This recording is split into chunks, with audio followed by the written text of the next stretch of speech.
Observer, observer मतलब कि आपके अंदर कोई थिंकर है, कोई कंट्रोलर है। आपके अंदर ऑब्जर्वर का मतलब है कि कोई एक्सपीरियंसर है। हम अगर हम ध्यान से देखें कृष्णमूर्ति और ओशो की टीचिंग्स को, फिलॉसफी को, तो यहां ऑब्जर्वर का कोई ज्यादा रोल नहीं है।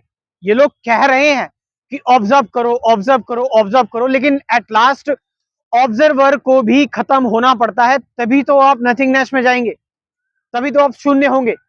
बुद्ध की फिलॉसफी क्या है? अगर हम देखें कि जो बुद्ध बता रहे हैं, जो अश्ववक्र बता रहे हैं, जो बुद्ध बता रहे हैं, जो अश्ववक्र बता रहे हैं, ओशो और कृष्णमूर्ति इन दोनों चीजों को ही थोड़ा सा ओवरली एक्सप्लेन कर दे रहे हैं। ठीक है, अगर हम बात करें, बुद्ध ने बोला नो सेल्फ की बात की, कि कोई सेल्फ नहीं है, कोई there is no separate self. ठीक है, कि जो सेल्फ है हमारा, हम किसी चीज को ऑब्जर्व करते हैं, किसी चीज को देखते हैं, वॉच करते हैं, हमारे इमोशंस हो गए, ठीक है, ये सारी की सारी चीजें। लेकिन अगर हम बात करें ओशो और कृष्णमूर्ति की, तो ओशो और कृष्णमूर्ति आपको स्टार्टिंग में तो कह रहे हैं कि चीजों को ऑब्जर्व करो, चीजों को ऑब्जर्व करो, चीजों को ऑब्जर्व करो, लेकिन लास्ट में ऑब्जर्वर ही खत्म हो जा रहा है। कैसे? कैसे? साक्षी का मतलब, विटनेस का मतलब कोई ऑब्जर्वर होना नहीं है। विटनेस का मतलब है चीजों, जो भी चीज आप देख रहे हो वही हो जाना। ऑब्जर्वर मतलब तो आप सेपरेट हो गए ना, जो भी चीज देख रहे हो। कृष्णमूर्ति भी यही कह रहे हैं, ऑब्जर्वर इज दी ऑब्जर्व, दृष्टा ही दृश्य है। यानी कि जो भी आप देख रहे हो, what ever you're watching, that very watching, जो भी आप वॉच कर रहे हो और जो आप हो जिससे वॉच कर रहे हो, वो दोनों ही एक है। अब मैं ये सारी चीज आपको क्यों बता रहा हूं? क्योंकि जब आप अपनी प्रॉब्लम को देखते हैं, अपनी सफरिंग को देखते हैं, अपने फियर को देखते हैं, इमोशन को देखते हैं, अपनी डुअलिटी को देखते हैं, आप जब अपने अंदर अपनी हेजिटेशन, साइलेंस को देखते हैं, सारी चीजों को देखते हैं, तो एक तो वो चीज जो देखी जा रही है और एक होता है देखने वाला।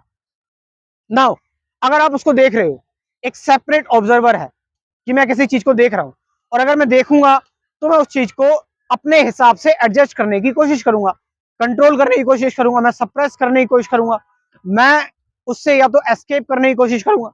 मगर ओशो कह रहे हैं साक्षी भाव, कृष्णमूर्ति क्या कह रहे हैं? कृष्णमूर्ति कह रहे हैं कि ऑब्जर्वर ऑब्जर्व होने के बाद जब आप चॉइसलेस हो जाते हैं पूरी तरह से, तो चॉइसलेस होने में क्या है कि अब आपके सामने सिर्फ प्रॉब्लम है एज इट इज, जैसी वो है, बिल्कुल प्योर फॉर्म में, आप उसको नहीं छेड़ रहे हैं। अब आपने उसको ऑब्जर्व करना स्टार्ट किया, लेकिन आपने अगर जैसे ही आपने उसको ऑब्जर्व करना स्टार्ट हुआ, तो फिर क्या हुआ? तो प्रॉब्लम अलग हो गई और आप अलग हो गए। दोनों ऑब्जर्वर और ऑब्जर्व का फिर क्या हो गया? डिफरेंस हो गया। तो यहां पर क्या हो रहा है कि एक ऑब्जर्वर है और एक ऑब्जर्व्ड है। ठीक है, विटनेस में दोनों खत्म हो गए। ओशो विटनेस की बात कर रहे हैं, ओशो ने पहले दृष्टा की बात की कि दृष्टा होता है कोई, ओशो ने बात की कि भाई हाँ हम भी साक्षी भाव में है, लेकिन अल्टीमेटली ओशो जिस विटनेस की बात कर रहे हैं वो विटनेस विचार नहीं है, वो विटनेस थॉट नहीं है, वो आपकी प्योर अवेयरनेस है, आपकी बीइंगनेस है, आपका प्रेजेंस है वो। ठीक है, इसी तरह से कृष्णमूर्ति भी यही बात कर रहे हैं चॉइसलेस अवेयरनेस के थ्रू, कि what ever the problem is, समस्या चाहे कोई सी भी हो, ठीक है, नंबर ऑफ प्रॉब्लम्स है हर किसी की लाइफ में, हर किसी के जीवन में। अब जैसी प्रॉब्लम है, अगर वो हम वैसी नहीं देख रहे हैं, ठीक है, सेपरेट ऑब्जर्वर करके देख रहे हैं, तो फिर डुअलिटी आ गई, फिर द्वंद आ गया। नाउ समस्या जैसी है, मैंने उसको वैसा देखा तो क्या हुआ? वो चीज नेचुरली अपने स्पेस पर है, ग्रो होगी और खत्म हो जाएगी, डिसॉल्व हो जाएगी। हमने उसको कोई फीडिंग नहीं दी, हमने कोई उसको थॉट, कोई इमोशन, या फिर हमने उसको सप्रेस भी नहीं किया, हमने उसको ऑप्रेस नहीं किया, हमने उसको एज इट इज रहने दिया। और इस एज इट इज रहने का मतलब क्या है? इस एज इट इज रहने का मतलब है, जैसी प्रॉब्लम है वैसे रहने का मतलब है कि मैं अपनी तरफ से कोई एफर्ट नहीं कर रहा। जो प्रॉब्लम है वो एफर्ट अपनी आप ही खत्म हो जाएगा, प्रॉब्लम आएगी, ग्रो होगी, आपने उसका एक्सपोजर लिया, धीरे धीरे करके वो ग्राफ कम होना स्टार्ट हुआ एंड देन डिसॉल्व। तो ये कैसे हो रहा है? जब आप अपने अंदर कोई सेपरेट ऑब्जर्वर क्रिएट नहीं कर रहे हैं। इट मींस अल्टीमेटली क्या समरी हमें समझ में आई? समरी यही है कि actually there is no observer, कोई ऑब्जर्वर नहीं है। क्या आप ये ऑब्जर्व करते हुए आए कि आपका कहां जन्म होगा? क्या आपको ये ऑब्जर्वेशन याद है कि आप जन्म से पहले क्या थे या डेथ के बाद क्या होगा? देयर इज एनर्जी, एक एनर्जी है, एक आप कह सकते हैं एक इंटेलिजेंस है जो काम कर रही है।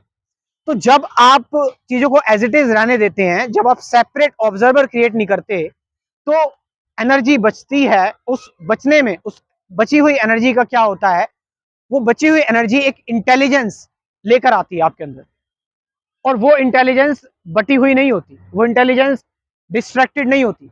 क्यों? क्योंकि मैं, जो मेरी समस्या है ना, मैं उसको कंट्रोल कर रहा, ना मैं उसको सप्रेस कर रहा, ना मैं उससे एस्केप हो रहा, मैं उसको एज इट इज फेस कर रहा हूं। आप देखो, जो भी आपके सामने प्रॉब्लम्स हैं, आपके ऑफिस में प्रॉब्लम्स हैं, ठीक है, आपके रिलेशनशिप में प्रॉब्लम्स है, आपकी पर्सनल लाइफ में प्रॉब्लम्स है, पर्सनल ग्रोथ में प्रॉब्लम्स है, वॉच दिस प्रॉब्लम, इस प्रॉब्लम को आप देख रहे हो, आप इसको कोशिश नहीं कर रहे चेंज करने की, आप इस प्रॉब्लम को से एस्केप नहीं हो रहे, आप इसके साथ हो, एक्सपोज हो आप इसके साथ। इसकी एंजाइटी, जब आप इसके साथ हैं, इसको फेस कर रहे हो, महसूस कर रहे हो आप, थोड़े टाइम बाद वो एंजाइटी खत्म हो जाएगी। क्यों? क्योंकि हमने उस प्रॉब्लम को कोई थॉट प्रोवाइड नहीं किया। अगर मैंने प्रॉब्लम को थॉट प्रोवाइड कर दिया तो मैंने टाइम दे दिया। Thought means time, psychological time. और अगर टाइम दे दिया, then problem will grow, problem grow होगी, आगे बढ़ती चली जाएगी।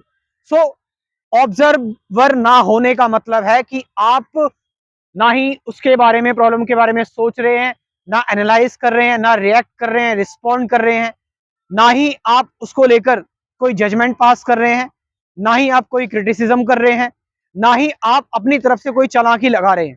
You are in love with that problem. तो इस केस में क्या हो रहा है कि आप शून्य हो जा रहे हो, आप शांत हो जा रहे हो। अब शून्य होने का मतलब ये नहीं कि आपने सब कुछ छोड़ दिया और आप नाइलिस्टिक हो गए, निहिलिज्म की ओर चले गए, नहीं।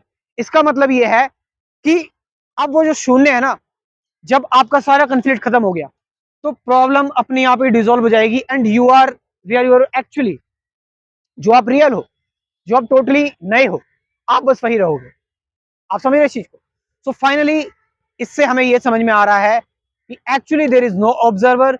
स्टार्टिंग में हम ऑब्जर्व करते हैं, चीजों को देखते हैं, बट एट लास्ट हमें इस ऑब्जर्वर को भी खत्म करना पड़ता है, वरना ये ऑब्जर्वर जो है वो एक बाधा, एक प्रोसेस बन जाएगा और हम इसमें अटक जाएंगे। तो कृष्णमूर्ति और ओशो की फिलॉसफी देखें तो स्टार्टिंग में ही कोई ऑब्जर्वर नहीं है। ऑब्जर्वर का मतलब लोग ये समझते हैं कि मैं उसको देखूं, उसको एनालाइज करूं, उसको वॉच करूं। No, you don't have to even watch, just feel it, just remain with it, don't change it. बस इन्हीं सब की बातें मैं अपने स्पिरिचुअलिटी के कोर्स में करता हूं। इस कोर्स में कुल 24 वीडियोस हैं। Meditation, present moment, awareness, relationship, fear, suffering क्या है, ऑब्जर्वेशन क्या है, ठीक है, एक्चुअल में अवेयरनेस का मतलब क्या है, सत्य क्या है, इन सब के बारे में बात करता हूं। इस कोर्स में आपके साथ साथ, इन 24 वीडियोस के साथ साथ 50 से ज्यादा गाइडेड मेडिटेशन की वीडियोस भी हैं, प्रैक्टिकल गाइडेड मेडिटेशन की videos. So can join this course. WhatsApp number मैं अपना बोल रहा हूँ, लिख लो, 9773529489। डिस्क्रिप्शन में व्हाट्सएप नंबर दे रखा है, वहां से जाकर आप इस कोर्स को ज्वाइन कर सकते हो। Thank you very much.